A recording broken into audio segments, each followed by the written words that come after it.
Therefore, rid yourselves of all malice and all deceit, hypocrisy, envy, and slander of every kind. Like newborn babies, crave pure spiritual milk, so that by it you may grow up in your salvation, now that you have tasted that the Lord is good. As you come to him, the living stone, rejected by humans, but chosen by God and precious to him, you also, like living stones, are being built into a spiritual house, to be a holy priesthood, offering spiritual sacrifices acceptable to God through Jesus Christ. For in the scripture it says, See, I lay a stone in Zion, a chosen and precious cornerstone, and the one who trusts in him will never be put to shame.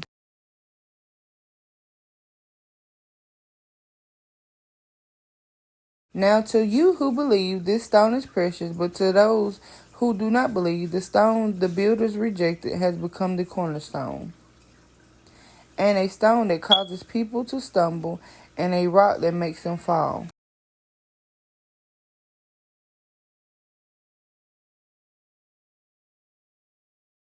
They stumble because they disobey the message, which is also what they were destined for.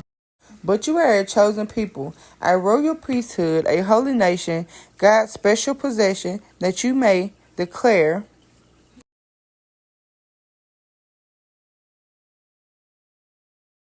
the praises of him who called you out of darkness into this wonderful light. Once you were not a people, but now you are the people of God.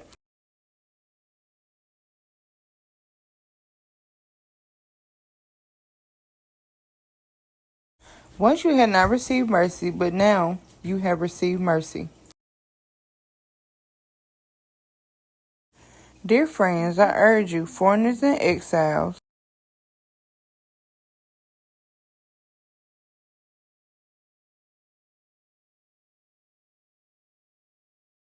to abstain from sinful desires which wage war against your soul.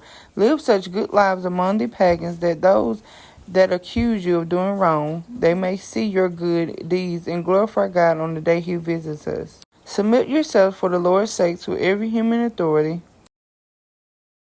whether to the emperor as a supreme authority or to the governors who are sent by him to punish those who do wrong and to commend those who do right. For it is God's will that by doing good you should silence the ignorant talk of foolish people. Live as free people, but do not use your freedom as a cover-up for evil. Live as God's slave. Show proper respect to everyone. Love the family of believers. Fear of God. Honor the emperor. Slaves, and reverent fear of God, submit yourselves to your masters, not only to those who are good and considerate, but also to those who are harsh. For it is commendable if someone bears up under the pain of unjust suffering, because they are conscious of God. But how is it to your credit if you receive a beating for doing wrong and endure it? But if you suffer for doing good and you endure it, this is commendable before God.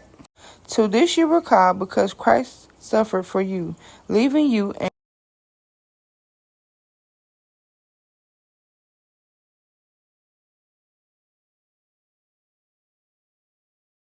he committed no sin, and no deceit was found in his mouth.